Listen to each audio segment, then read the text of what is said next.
চিন্তা করতে হবে। নমস্কার, সবাই কেমন আছো? তো আজকের ভিডিওটা ছিল এরকম। এটা হচ্ছে আমাদের বাড়ির পাশে মা মনসার মন্দির। তো মা মনসার মন্দির আমাদের 52তম পুজো ছিল মা মনসার মন্দিরে।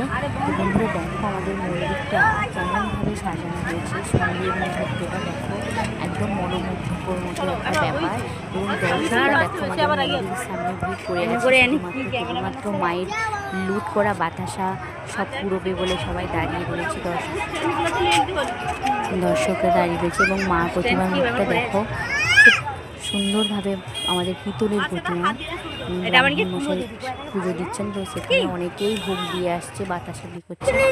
মন্দিরটা দেখো বন্ধু, তোমাদের কেমন লাগে? ভালো লাগলে লাইক, ধন্যবাদ।